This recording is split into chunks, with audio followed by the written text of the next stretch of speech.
लोक आस्था का महापर्व छठ पर्व नहाए खाए के साथ आज से हुआ आरंभ। सुल्तानगंज अगवानी पुलिस के बाद अब विक्रमशिला पुल के समानांतर बनने वाली पुल का कार्य भी कर रही है एसपी सिंगला कंपनी। विधायक ने उठाए सवाल। माइनिंग इंजीनियर को देखते ही वाहन चालक तेजी से भागने का किया प्रयास, वाहन हुआ दुर्घटनाग्रस्त। छठ पर्व पर सिंदूर का है अलग ही महत्व। भागलपुर में स्केटिंग सीखने का बच्चों के बीच बढ़ रहा क्रेज। बच्चे सड़कों पर भी स्केटिंग के जरिए फर्राटे भरते नजर आते हैं। और अब खबरें विस्तार से। लोक आस्था का महापर्व छठ पर्व नहाए खाए के साथ आज से हुआ आरंभ। भागलपुर लोक आस्था का महापर्व को लेकर अजगैवीनाथ धाम में छठ व्रतीय महिलाओं की भीड़ उमड़ गई है। बताते चलें कि अजगैवीनाथ के उत्तर वाहिनी गंगा घाट होने के कारण बिहार, झारखंड सहित अन्य जगहों के छठ व्रतीय महिलाएं गंगा में डुबकी लगाते हुए उत्तर वाहिनी गंगा जल लेकर अपने अपने घरों में छठ पूजा में गंगा जल का उपयोग करते हुए छठ पर्व मनाते हैं। अजगैवीनाथ उत्तर वाहिनी गंगा होने पर यहाँ का गंगा जल का विशेष महत्व होता है, इसलिए खासकर छठ व्रतीय महिलाएं अजगैवीनाथ धाम के उत्तर वाहिनी गंगा घाट पहुंचकर गंगा में डुबकी लगाते हुए गंगा जल लेकर अपने अपने गंतव्य घर पहुंच रहे हैं। इसी के साथ लोक आस्था का महापर्व 4 दिवसीय नहाए खाए के साथ शुक्रवार को कद्दू भात से आरंभ हो जाएगा। और इस लोक आस्था के महापर्व को देखने विदेशी सेनानी तथा जत्था अजगैवीनाथ धाम पहुंचकर मुआयना कर रहे हैं। और इसके विधायक प्रोफेसर ललित नारायण मंडल ने नगर परिषद के सभापति राजकुमार गुड्डू एवं थानाध्यक्ष प्रिय रंजन, कार्यपालक पदाधिकारी प्रफुल्ल चंद्र यादव, अंचल अधिकारी रवि कुमार एवं वार्ड पार्षदों के साथ छठ घाट का निरीक्षण करते हुए छठ घाट पर महिलाओं के लिए चेंजिंग रूम, लाइट की व्यवस्था, बैरिकेटिंग की व्यवस्था, एसडीआरएफ टीम, नाव की व्यवस्था, हर समय गंगा घाट सुरक्षा व्यवस्था के पुख्ता इंतजाम करने का निर्देश पदाधिकारी को दिए गए। इसके लिए थानाध्यक्ष प्रिय रंजन ने गंगा घाट से लेकर पूरे शहर में सुरक्षा व्यवस्था के पुख्ता इंतजाम किए गए हैं। छठ घाट का कल हम लोग जाकर के निरीक्षण किया। नमामि गंगे घाट और बाबा अजगैवीनाथ मंदिर के बगल के घाट दोनों का किया। लगभग व्यवस्था ठीक ही था, लेकिन कहीं पर बिजली की समस्या थी और हम लोगों ने कहा कि महिलाओं को जो कपड़ा बदलने चेंजर रूम की जरूरत है उसको भी बनाया जाए, तैराक की व्यवस्था की जाए और खास करके पुराना सूर्य घाट में अभी कुछ तैयारी की जरूरत है, क्योंकि रोज लोग नहाने आते हैं छठी बरती सब, इसलिए उधर काम अब एक आध दिन में आज से शुरू होगा। उधर हम लोगों ने कहा कि उधर व्यवस्था ठीक किया जाए और टावर दोनों बगल लगाया जाए, वाचिंग टावर, जिससे कि मेला का निरीक्षण ठीक से हो और तैराक की व्यवस्था हो और लगातार गंगा नदी में स्टीमर, छोटा स्टीमर जो होता है उसकी व्यवस्था हो, जिससे कि हमेशा निरीक्षण किया जाए कि कोई दुर्घटना नहीं घटे। ये सब व्यवस्था हो रही है। हमको लगता है मिला जुला करके ठीक व्यवस्था होगी, कोई गड़बड़ी नहीं होगी।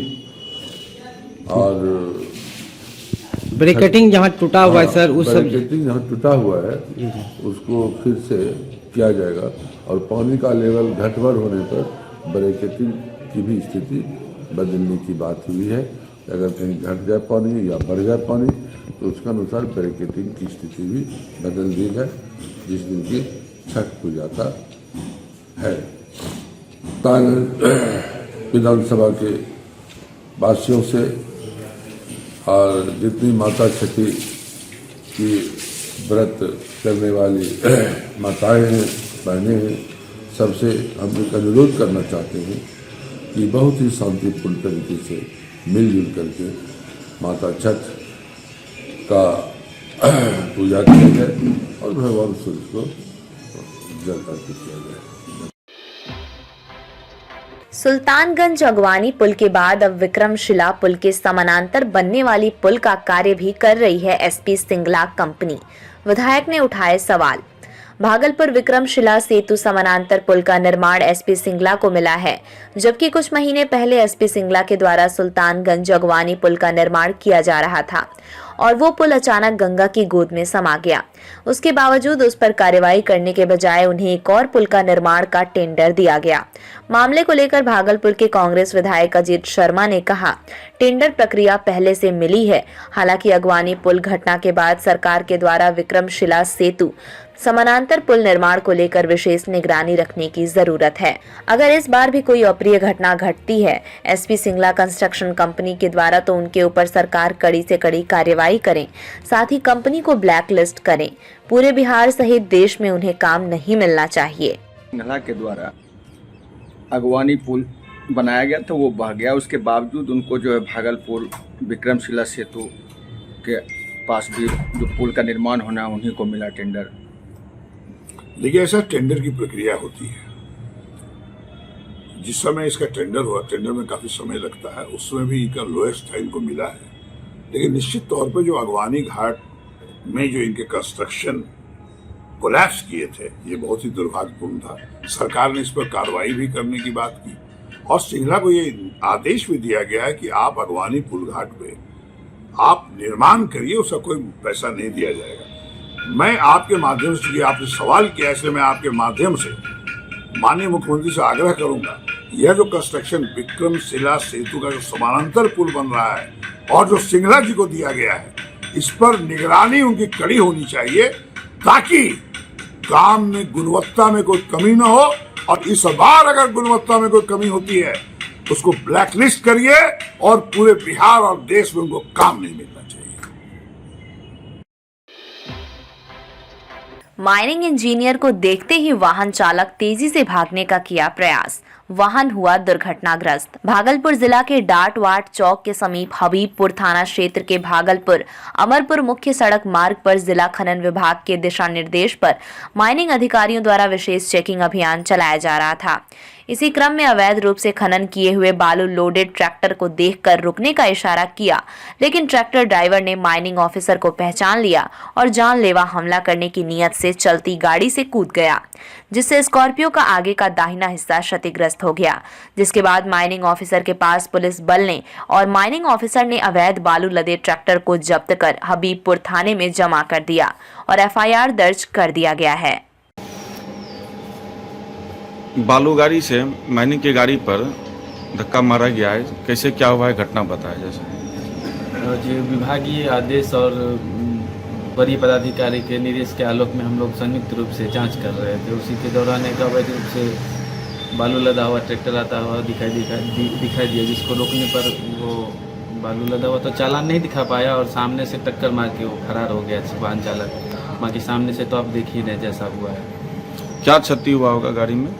गाड़ी को सामने से टक्कर मारा है, सामने से टक्कर मारा है, उसमें दिखा है कि सामने मतलब एक तरफ का गाड़ी का एक तरफ का हिस्सा क्षतिग्रस्त हो गया है आगे से। इसमें क्या कार्रवाई की जा रही है गाड़ी के? इसमें प्राथमिकी दर्ज करा दिया गया है। बाकी आगे का जैसा विभागीय पदाधिकारी या वरीय पदाधिकारी का जैसा निर्देश होगा उसी हिसाब से कार्रवाई की जाएगी आगे। गाड़ी जब्त हो गया क्या? गाड़ी जब्त होकर थाना में लगे, उस पर प्राथमिकी दर्ज कराई जा चुकी है और आगे जैसा विभागीय आदेश होगा या वरीय पदाधिकारी का जो भी आदेश होगा उसके आलोक में लगातार कार्रवाई चलती रहेगी। कोई गिरफ्तार भी हुआ है? इसमें अभी तक कोई गिरफ्तारी नहीं हुई है। बाकी प्राथमिकी लेकिन दर्ज करा दिया गया है उसके थाना के। तो साफ तौर पर कहा जाए कि बालू माफियाओं का मनोबल बढ़ा हुआ है। कार्रवाई चलती ही रहेगी, अवैध रूप से जितना भी चलेंगे सब पे कार्रवाई चलेगी। छठ पर्व पर सिंदूर का है अलग ही महत्व। छठ पर्व पर महिलाएं नाक से मांग तक सिंदूर इसलिए लगाती हैं ताकि उनके पति की लंबी आयु हो, उनका समाज में सम्मान और प्रतिष्ठा बढ़े। धार्मिक मान्यता है कि जो महिलाएं सिंदूर छिपा लेती हैं उनके पति समाज में छुप जाते हैं और वो तरक्की नहीं कर पाते हैं। इससे उसकी आयु भी कम हो जाती है। सनातन धर्म के अनुसार हिंदू के विभिन्न त्योहारों में सिंदूर का एक अलग ही महत्व है। आस्था का महापर्व छठ को लेकर जहां सूप, डलिया और नारियल का महत्व है, वहीं सिंदूर का भी एक अलग ही महत्व होता है। बिना सिंदूर के छठ पूजा संपन्न नहीं हो सकता, जिसे लेकर भागलपुर के घाटों पर सिंदूर बेचते बाहर से आए हुए दुकानदारों को देखा जा रहा है। वहीं सिंदूर बेचने आए दुकानदारों ने बताया कि लगभग 5 से 6 तरह के सिंदूर की बिक्री हर वर्ष छठ को लेकर किया जाता है, जिससे अच्छी आमदनी भी हो जाती है। साथ ही दुकानदार ने बताया कि इस बार का भाव पिछले साल की ही तरह है, लेकिन बिक्री इस बार ज्यादा अच्छी है। का जो दुकान लगाए हो तुम, कितने वैरायटी का सिंदूर बेच रहे हो? 5-6 वैरायटी का। 5-6 वैरायटी का है। सारा सिंदूर कहाँ से ला रहे हो? पटना से। पटना से खरीद कर लाते हो। क्या खासियत है ऐसी कलरफुल सिंदूरों की? सिंदूर ये सुहागन के लिए होता, पहनता है लोग। तो पिंक कलर है, येलो है, थोड़ा बहुत सारा कलर है। हाँ, सब सिंदूर है। बिक्री होता है? बिक्री हो जाता है। हो जाता है। धंधे में फायदा है। हाँ? धंधे में फायदा है। हाँ। हम लोग भी कर सकते हैं। कोई भी कर सकता है। क्या अच्छा, नाम है? तुम्हारा घर कहाँ है? नाम बिट्टू कुमार। कहाँ के रहने वाले? अमरपुर के रहने वाले हो। कब से दुकान लगाए हो यहाँ पर? यहाँ कल से लगाए हैं। कल से लगे। कब तक चलेगा यह दुकान तुम्हारा? ये कद्दू बात के दिन, कद्दू भात के दिन तक। कुछ दिन चला जाएगा सब शाम को। लगभग कितने की बिक्री हो जाती है? लगभग 8-10 हजार की। मतलब 4 दिन में? हाँ, 4 दिन में। कहाँ से लाए हो ये सिंदूर? पटना। पटना से। भागलपुर में स्केटिंग सीखने का बच्चों के बीच बढ़ रहा क्रेज। बच्चे सड़कों पर भी स्केटिंग के जरिए फर्राटे भरते नजर आते हैं। भागलपुर शहर में स्केटिंग की ओर बच्चों का झुकाव जमकर देखा जा सकता है। भागलपुर सैंडिस कंपाउंड में तकरीबन 300 बच्चे स्केटिंग सीखते नजर आ रहे हैं। कुछ बच्चे तो सड़कों पर भी फर्राटे भरते नजर आते हैं। चाहे लड़का हो या लड़की, इसमें सभी लोग जमकर हिस्सा लेते नजर आ रहे हैं। इसका मुख्य कारण अब खेल में भी बच्चों का भविष्य बन सकता है। इसे देखते हुए परिजन अपने अपने बच्चों को स्केटिंग सिखाने में ज्यादा समय दे रहे हैं। इसको लेकर भागलपुर के साइंटिस्ट कंपाउंड में स्केटिंग के लिए ट्रेनर भी काम कर रहे हैं। स्केटिंग सीखे बच्चे भागलपुर में कई कार्यक्रमों में अपना जलवा भी बिखेरते नजर आते हैं। बच्चों के द्वारा स्केटिंग किया जा रहा है, क्या इससे बच्चों का भविष्य आगे उज्जवल है या नहीं? बिल्कुल बिल्कुल, ये एक स्पोर्ट्स में ही आता है। और ये जो गेम है ये पहले जो है SGFI में नहीं था, स्कूल गेम्स में नहीं आता था, लेकिन इस बार से ये अब स्कूल गेम्स में भी खेला जाएगा, चाहे वो सरकारी हो या CBSE हो, कोई सा भी स्कूल हो, ये स्कूल गेम्स में भी ये स्पोर्ट्स खेला जाएगा। और इसमें स्कोप भी है। अब अंडर 19 अगर कोई खेलता है और गोल्ड मेडल अगर लेकर वो आता है तो उसको 5 लाख रुपया प्लस एक सरकारी नौकरी भी अब सरकार कर दी है। तो ये एक अब स्कोप भी मिल गया, पहले ऐसा नहीं था, लेकिन अब स्कोप भी है। तो बहुत सारे बच्चे देख सकते हैं ये लोग कर रहे हैं। और यही स्कोप से अभी हम लोग डिस्ट्रिक्ट, स्टेट और अभी 1 महीना के बाद नेशनल भी है। तो हम लोग प्रैक्टिस हम लोग का जारी है। अभी तत्काल में कहाँ से बच्चों को खिलवा कर लाए हैं? अभी तत्काल में ये पिछले संडे को हम लोग मुजफ्फरपुर से लेकर आए हैं स्टेट लेवल, जिसमें कि 1 गोल्ड 1 सिल्वर और 2 ब्रोंज मिला है भागलपुर से। और अगले महीने हम लोग का नेशनल है जो कि चेन्नई में। कब से ये प्रैक्टिस यहाँ बच्चों को करवा रहे हैं? बच्चे लोग का हो गया लगभग 4 से 5 महीना हो गया। 4 से 5 महीना। हाँ। शुरुआत किए थे तो उस समय कितने बच्चे थे आपके? उस समय तो कम ही बच्चे थे, लेकिन धीरे धीरे जैसे जैसे बच्चे देखे, क्योंकि यहाँ पे कोई जान नहीं रहा था या बहुत जानकारी भी नहीं था उसके बारे में, तो जैसे जैसे बच्चे लोग देखते गए वैसे वैसे यहाँ पे बच्चे लोग आते गए। और यहाँ पे बच्चे लोग अभी फिलहाल 20 से 25 बच्चे हैं जो कि अभी अच्छे से कर रहे हैं। और वो लोग आगे कंपटीशन में भाग भी लेंगे। जैसे जैसे कंपटीशन होगा बच्चे लोग भाग लेते रहेंगे। परिचय दे दें। मेरा नाम अमन कुमार हुआ और ये ईशू हैं, दोनों कोच हैं। यहीं पे हम लोग बच्चे लोगों को ट्रेनिंग देते हैं।